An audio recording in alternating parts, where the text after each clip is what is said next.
Hello friends, எல்லாரும் எப்படி இருக்கீங்க? நம்ம சேனலில் ரொம்ப சூப்பரான சுவையான மீன் குழம்பு தான் பார்த்துருக்கோம். ரொம்ப டேஸ்ட்டாக இருக்கும். ரொம்ப வித்தியாசமான டேஸ்ட்டில் செம்மையாக இருக்கும். ரொம்ப வாசனையாக எப்படி மீன் குழம்பு வச்சுக்கணும்னு தான் பார்க்க போகிறோம். ரொம்ப அருமையாக இருந்தது. எல்லாருமே ட்ரை பண்ணி பாருங்கள். அங்கே இது எப்படி செய்கிறதுன்னு பார்க்கலாம். நம்ம வீடியோக்குள்ளே போகிறதுக்கு முன்னாடி நம்ம சேனலை சப்ஸ்கிரைப் பண்ணி வச்சிங்க, பெல் ஐக்கானையும் கிளிக் பண்ணி வச்சிங்க, ஆளுன்ற ஆப்ஷனையும் கிளிக் பண்ணி வச்சிங்க. இப்போ மீன் குழம்பு வைக்கிறதுக்கு மீன் குழம்புக்கு தேவையான தேங்காய் அரைச்சிட்டு வந்துடலாம். 4 மூடி தேங்காய் எடுத்துருக்கோம். ஒரு 7-8 நாட்டு சின்ன வெங்காயம் எடுத்துருக்கோம்.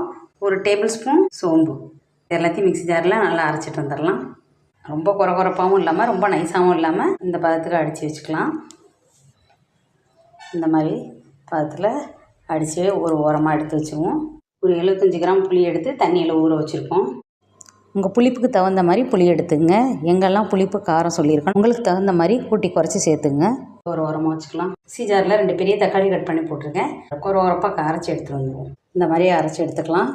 ஒன்றும் பாருமா அப்படியே. இப்போ ஒரு மண் சட்டி அடுப்பில் வச்சு அடுப்பை பற்ற வச்சுருக்கோம். இதில் ஒரு 5 டேபிள் ஸ்பூன் அளவுக்கு நல்லெண்ணெய் விட்டுக்கலாம்.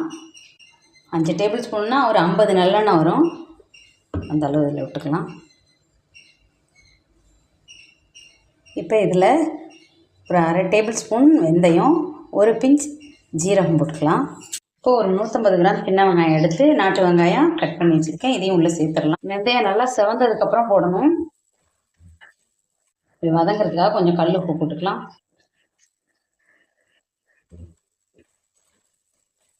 நல்லா வதங்கட்டும். வெங்காயம் நல்லா வதங்கிட்டு இருக்கு. இந்த நேரத்தில் ஒன்றும் பாதியமாக கருவேப்பிலையை பிடிச்சி போட்டு சேர்த்துக்கலாம். நல்லா வாசனை கொடுக்கும் இந்த நேரத்தில் சேர்த்தோம்னா.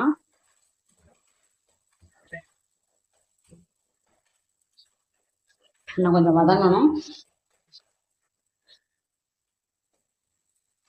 வெங்காயம் நல்லா வதங்கிட்டு இந்த நேரத்தில் 3 பச்சை மிளகாய் 2ஆக உடச்சி வச்சுருக்கேன். அதை இதில் கலந்துக்கலாம். நீங்கள் முழுசாக அப்படியே கீரி கூட இதில் போட்டுக்கலாம். இப்போ நம்ம ஒன்றும் அதிகமாக அரைச்சி வச்சுருக்க தக்காளியை இதில் சேர்த்துக்கலாம். தக்காளியில் நிறைய தண்ணி இருந்துச்சுன்னா அதில் புளி தண்ணியில் சேர்த்துங்க. நல்லா வதக்கி வச்சுருங்க. நல்லா பச்சை வாசனை போகிற அளவுக்கு வதக்கி எடுத்துக்கலாம்.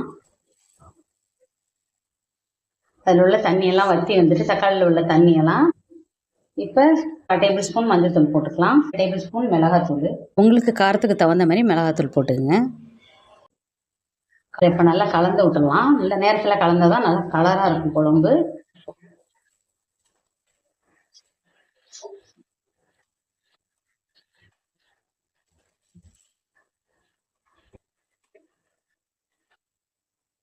இப்போ நல்லா இதை கலந்து விட்டாச்சு. இப்போ கொஞ்சமாக மல்லித்தூள் போட்டுக்கலாம். ஒரு 1.5 டேபிள் ஸ்பூனு மல்லித்தூள். 1.5 டேபிள் ஸ்பூன் மல்லித்தூள் போட்டாச்சு. இதையும் நல்லா கலந்து விட்டுறலாம். இப்போ நம்ம கரைச்சி வச்சுருக்க புளி தண்ணியை உள்ளே சேர்த்துடலாம்.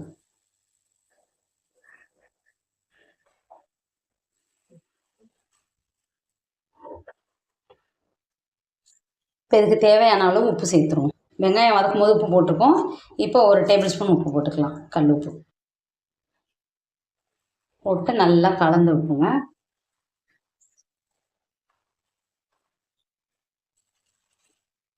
மண் சட்டியில் வச்சோம்னாலே நல்லா வாசமாக இருக்கும் மீன் குழம்பு. இப்போ நம்ம தேங்காய் ஊற்றும் போது தேவையான அளவு தண்ணி ஊற்றிக்கலாம். இப்போ ஒரு கொதி வரட்டும், நம்ம தேங்காய் கலந்துக்கலாம். இது மூடி வச்சிடலாம். நல்லா கொதி வரட்டும். இப்போ ஒரு கொதி வந்துருச்சு. தட்டை எடுத்துடலாம். இப்போ அரைச்ச தேங்காய் இதில் சேர்த்துடலாம். சேர்த்துட்டு எனக்கு தேவையான அளவு தண்ணி கலந்துக்கலாம். நைஸாக தேங்காய் அடிக்காமல் இந்த மாதிரி கொஞ்சம் குறப்பாக தான் அரைக்கணும். ரொம்ப நைஸாக அடிக்கக்கூடாது. ஒரு 10 நிமிஷம் அப்படியே கொதிக்கிட்டால் அதுக்கப்புறம் நம்ம மீன் போட்டுக்கலாம். மூடியெல்லாம் போடாமல் அப்படியே இருக்கட்டும். தேங்காய் ஊற்றி 10 நிமிஷம் நல்லா கொதிச்சிருக்கு. இப்போ இந்த நேரத்தில் இந்த மாங்காவை சேர்த்துடலாம். 50% மாங்காய் நல்லா வேகட்டும். வெந்ததுக்கப்புறம் இந்த மீனை உள்ளே சேர்த்துடலாம்.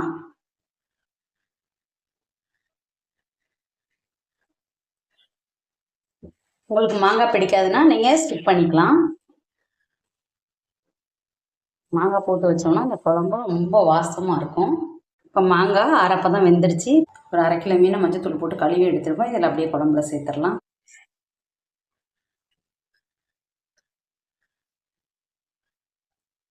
நான் கடல் மீன் தான் எடுத்திருக்கேன். நீங்கள் நாட்டு மீனில் கூட இந்த மாதிரி குழம்பு வச்சுக்கலாம். எந்த மீனில் வேணாலும் இந்த குழம்பு வைக்கலாம். சூப்பராக இருக்கும் டேஸ்ட்டு.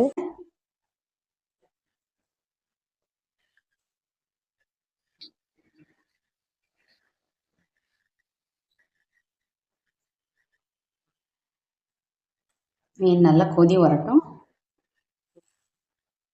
மாங்காவும் மீனும் நல்லா வெந்து வரட்டும். நல்லா கொதி வந்துருச்சு. நல்லா சூப்பராக மீனெல்லாம் நல்லா வெந்துருச்சு. நம்ம மீன் குழம்பு சூப்பராக ரெடி ஆகிட்டு இப்போ கருவேப்பிலையை பிச்சு போட்டு இப்போ ஸ்டவ் ஆஃப் பண்ணிடலாம். ஸ்டவ் ஆஃப் பண்ணிட்டு இப்படியே மூடி வச்சிடலாம். பாருங்கள், நம்ம மீன் குழம்பு ரொம்ப சூப்பராகவும் சுவையாகவும் ரெடி ஆகிடுச்சு.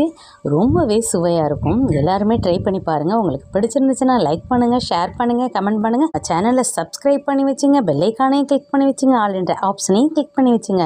அப்போ தான் நம்ம அடுத்தடுத்து போடுற வீடியோ உடனுக்குடனே உங்களை வந்து சேரும். நம்ம வியூவர்ஸ் அனைவருக்கும் ரொம்ப நன்றி. நம்ம சப்ஸ்கிரைபர் அனைவருக்கும் ரொம்ப நன்றி.